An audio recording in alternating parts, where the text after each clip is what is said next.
Greetings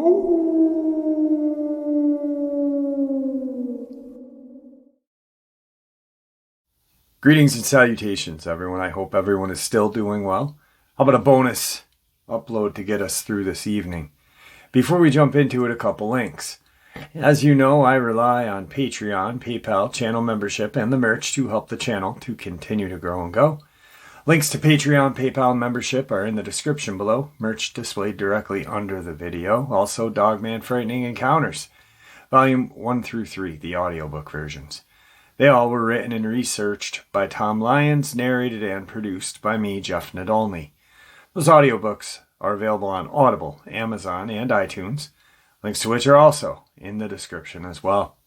Finally, last but definitely not least, if you'd really like to help support this channel to continue to grow and go, simply subscribe. It does not cost you a cent.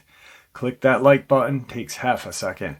If you don't want to miss out on any of the informative uploads I put out daily, click that bell icon, and folks, please leave a comment. Why? Well, because all of these things, they really do help this channel to continue to grow and go. And guys, they definitely do matter.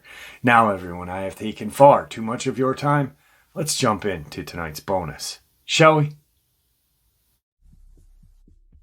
Today's first encounter brings us to Wyoming. My boyfriend at the time, my now husband, let's call him H, was an avid outdoorsman, and he also served in the military. I was an ecology major and wanted to spend more time outdoors. So he decided to take me on my first backpacking experience, just the two of us. For those who aren't familiar, the Grand Tetons are well known for their wildlife, especially grizzly bears. My only experience with bears up to this point was watching a little black bear cross the road from the safety of my car. Seeing grizzly country signs around every corner was not doing much to calm my nerves. Alright, our first incident. My boyfriend looked like Indiana Jones, machete hanging from his belt, large knives attached to each side of his pack, bear spray strapped to his waist. You get the picture. The beginning of our 25-mile journey was all uphill. When in bear country, you're supposed to make noise as not to startle the wildlife by accidentally sneaking upon it. As you can imagine, going up a steep hill while carrying a 40-pound pack makes it difficult to make conversation. We were an hour in and almost at the top of an ascent. I noticed the woods had gone completely silent, save for the rushing stream that was to our left on the trail. Silent woods are never a good sign. This usually indicates predators nearby. At this point, I was in front of my boyfriend, and we were just about to crest the hill. For the past 20 minutes, we hadn't said a word to each other, having been too tired to speak. We noticed the silence at the same time and gave each other a knowing glance. I came over the top of the hill and immediately froze. Sitting not 10 feet in front of me in the middle of the trail was a grizzly bear. My boyfriend was not aware yet as he was behind me, so I did the first thing I could think of. While still in my frozen stance, I managed to take my arm and started flinging it wildly behind me to try to get his attention. I was too terrified to speak. The bear went from sitting to all fours, not looking away from us once. H quickly swung me around so that I was behind him and just started yelling. Being in the military, he knows how to yell. The grizzly wasn't quite fazed as it started to walk slowly towards us. At this point, I was on the verge of passing out from terror. The bear was about 5 feet in front of us when we heard this loud crack coming from the woods to our right. The bear heard it as well, and he bolted towards the stream. The second crack boomed again, this time much closer than before. H said it's probably just some falling branches, but we both knew that wasn't the case. At this point, we were walking quickly up the trail in an attempt to create some distance from the grizzly and those strange noises. I felt the hairs on the back of my neck stand straight up, and at the same moment, H stopped moving in front of me. He turned around and looked at me, and I turned to look behind me. To this day, we are not sure what we saw. Back where we were just standing was a large black-brown mass. It looked to be 3 times bigger than the already large grizzly we had just seen a few moments before. Its back was facing us, and then it stood on its back legs. It looked similar to a bear, but something about its shape was all off. At this point, it was probably stupid to run away, but that's exactly what we did. We were aware of heavy footsteps behind us, but neither of us looked back. The footsteps eventually faded. At this point, I was a mess. H was doing his best to console me.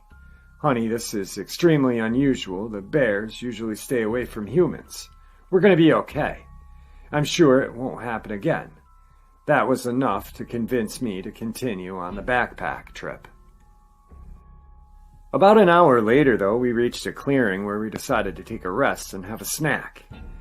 About a minute after we had sat down, I noticed the bushes moving in a line towards the clearing, right towards us. Out of the brush comes an adolescent grizzly who looks just as spooked as we were, but he was coming straight for us.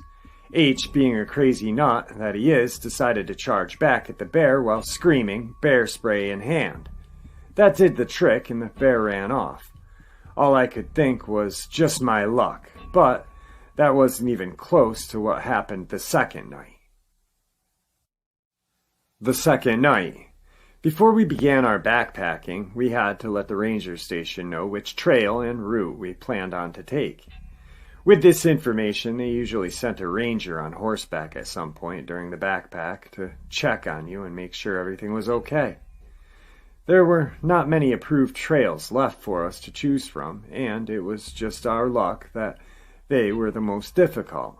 Apparently, over the 3 days, we were the only ones on those trails. We didn't see a single other hiker once we were on that route. Anyhow, I guess we missed the ranger who came to check on us. We had been following hoof prints the entire second day, and we didn't see any the day before. I had some foot problems, so we spent a valuable daylight trying to adjust my bootlaces socks to compensate for the pain. When we started on the trail again, we made it about an hour or two of daylight left, and in the woods it gets dark fast. I was exhausted. It was just now dark out, and H was the only one with a working headlamp, as mine wouldn't turn on for some reason. We needed to find somewhere to set up camp, as we still needed to eat. It was freezing, and the wind was blowing. It was creating a howling sound as it rushed through the trees, which made it difficult to hear H or discern any other sounds coming from the woods. After another hour of hiking through the dark, we found a clearing. Well, it was more like a bowl. It looked to be about 200 meters in diameter, with the sides being 10 meters down from the trail to the bottom of the clearing. This place was strange, and we both felt it, though he didn't tell me how freaked out he was till after we had left. There was no moonlight, so all we had was the illumination from his headlamp, our small camp stove, and the flashlight I had fished from my pack. Half the trees were dead and fallen just in the bowl. The vegetation everywhere else was very dense. To help alleviate my anxiousness, he started playing Ninja Sex Party out on our portable speaker. This didn't help much, it just echoed off the trees, creating a dissonance of sound. He also thought it would ward off any predators nearby. This is when we knew our anxiousness wasn't paranoia. The silence was back. There hadn't been a single bird chirp since we arrived at the clearing. It also may have had to do with the obnoxious music, because the previous experience we decided to turn off the music and head into the tent. Also, it was freezing. As soon as we were situated in our sleeping bags, we heard deep cracks and thuds echoing from beyond the tree line. Falling trees? There had been a lot of wildfires and very little rain this season. Thud! We both froze. That sound was not an echo. It came from inside the clearing, definitely not a falling tree. Thud! It came from right side of our tent. We both stopped breathing. H's hand found mine, and we clung to each other paralyzed. Something dragged across the outside of our tent, making an indent as it went along. It was thin, almost like a finger. "What is it?" I whispered, shaking. "I don't know." Shouldn't be a person. We're the only ones on this mountainside. I was trying my hardest to stifle the sobs, trying to listen to whatever was outside. I could hear steps, but couldn't decipher what it was. The steps stopped, and then the whole side of the tent was slowly pushed inward. At this point, whatever was outside knew we were inside, so I flashed my flashlight at the side of the tent. What I saw made my blood run cold. It was the shape of a human face pressed into the tent wall. I could make out a nose and an open mouth. Each time they breathed, it made the tent around their mouth billow in and out. H said fuck that and pulled the Glock from his sleeping bag, cocked it, and the sound shattered the silence. The face pulled back, and we heard fast footsteps heading towards the edge of the clearing. We didn't leave the tent till the sun came out the next morning. The first thing we noticed was the smell of urine. We came out of the tent and looked around. Whoever it was had peed on our coals, and we had left in the fire, leaving a disgusting stench of evaporated pee. Large footprints surrounded our tent, circling around multiple times. Muddy handprints decorated the outside of our tent as well. Well, we think it was mud at least. The takeaway, wildlife is not the most dangerous thing in the backwoods. Today's second encounter is a Dogman encounter. 11 years ago, my husband and I were outside working on our driveway. It was about 9:30 at night, and it was dark out. I was raking at the end of our driveway. My husband was stacking wood. We both had our headlamps on so we could see what we were doing. So as I'm finishing up raking, I hear something really big running up our hill towards our driveway. I can hear each step it was taking. I thought maybe it was a bear because of how the footsteps sounded. You know, like there was some weight behind it. My husband heard it as well. He came running towards me and then past me into the road, chasing whatever it was. So I say to him, "What the hell are you doing?" He said, "I'm chasing it away from our property. I don't want it to come around our property again." Then I say, "Stop, you're crazy. Whatever it is bigger than you." So he continues to chase it up the hill, yelling and screaming at it to get out of here. He's yelling, "Go on, get!" At the top of our hill is a cul-de-sac with a streetlight. I'm scared as hell, so I'm staying back a little bit. But I'm curious what it might be as well. So I continue up the hill behind my husband. When my husband chased it up to the cul-de-sac, the creature stopped right in the light that was cast from the streetlight. I couldn't believe what I was seeing. It was like I was flipping through the pages in my memory banks trying to compare it to anything I had seen before. It looked like a werewolf to me. It was taller than my husband, who's 6'3". It had ashen gray skin with tufts of shaggy hair here and there. It looked sickly, like it had mange or something. It had the body of a human, but its head looked like a dog. It had a long snout and pointed ears like a Doberman pinscher.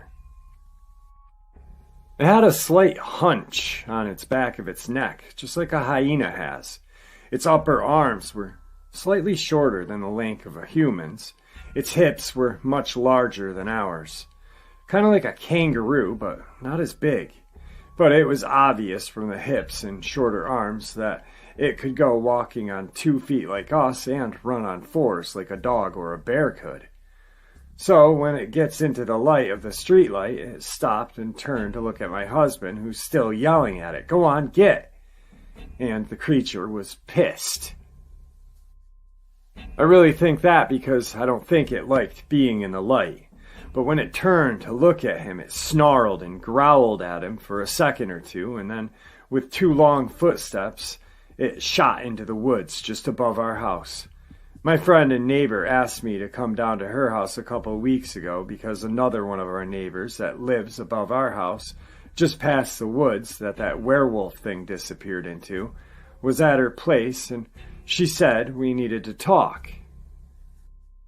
So I went down there and she introduced us, and come to find out he had seen this werewolf thing in his yard as well, bent down on one knee drinking water out of a puddle. My sighting was 11 years ago, and he had his sighting 3 years ago. I'd heard of one other sighting about 7 years ago just above our house, and another one in Quilcene, Washington, which is a town just north of ours. I live in Brinion, Washington, and my husband and I know the woods around here like the back of our hands. I've seen and heard a lot of strange things in these woods, but nothing even compares to seeing what I saw that night. Today's third and final terrifying encounter brings us to Stockholm. Okay, this has never happened before to me. It all started me reading horror stories on Reddit, mainly on the community No Sleep. Reading and reading made me want to read more, and even terrified me more. Little did I know this would actually happen to me in real life. I hardly believe in ghosts or unexplainable phenomena. I either think it's bullshit or it's some other kind of natural thing everyone has seen in their life before. But then I get stuck on this one story about a creature that can change shape between people and animals, opening its mouth like a robot that malfunctioned. But this creature scared the hell out of me, calling it a skinwalker, basically a human and an animal put together to make some sort of thing that doesn't make sense. Now, I'm really never alone. In fact, Stockholm is a packed place. There's hardly any woods. But as you move further away from the middle of the city, that's where the long sticks with the greens show up. And Sweden is well known for their massive forests. I'm really not even exaggerating. Anyway, after a couple of months pass by, this story is about to leave my head. Before this one day, while in the middle of nowhere, I hear a loud scream outside of my house, sounding like a person's lungs are filled with water, and then shouting the highest they can. This scared the crap out of me, especially after reading the skinwalker experiences other people have had. I'm with my 9-year-old brother home alone. It's 20 past midnight, and he's playing Fortnite with my cousin. Anyway, I tell him I'm going outside to check and see what's going on, and he's all good with it. I go outside and, stupidly enough, leave my phone in the house. I go outside and I see someone has tipped over our big garbage can. I go up to it and put it back in its original position. As I'm about ready to head back inside, I hear it. The heavy footsteps behind me. I turn around and see nothing, and from approximately 100 feet or 30 meters from my yard is where I see it. Its red, bloody eyes are staring through my soul. It's on its 4 arms or legs or whatever, and it's just staring at me. It was so dark out, so I couldn't tell what color the creature was. This was not an animal or a dream. I've never seen animals' eyes so bright in the dark, not even owls. As I approach my door, not leaving the creature with my eyes, I lock the door and tell my brother to shut down the game and hand me my phone. I take a sneak peek through the window and see that it's on our front yard, making the weirdest noises, while looking inside our trash as it had found something. And as soon as I'm about ready to call the police, I get straight up eye contact with it again. I honestly can't explain how terrified I was at this point. I quickly dialed an emergency service number and started talking to them. I was speechless and they kept telling me to speak up. I had already walked away from the window at this point. The police had never came. The creature had to have left because the last thing I saw of it was its footprints on our yard. I haven't gone outside of the house since today. I'm too scared of that creature, whatever it was. Alright folks, I hope you all enjoyed tonight's bonus as much as I enjoyed sharing it with you. Guys, your support is what makes this channel so special. You guys and what you've created in the comment section, your community there is just truly amazing. No judgment. It's awesome. Also, you guys are the reason why I continue to grow and go, and it is truly appreciated. I cannot express the gratitude. With that, please, everyone, stay safe, happy, healthy, and ever vigilant, keeping an eye on our children, our pets, our family, and friends. These creatures are real, they are out there, and they are dangerous. Share a little bit of information that we share here with each other on a daily basis with those that we love and care about, and it may just save their life someday. God bless you all.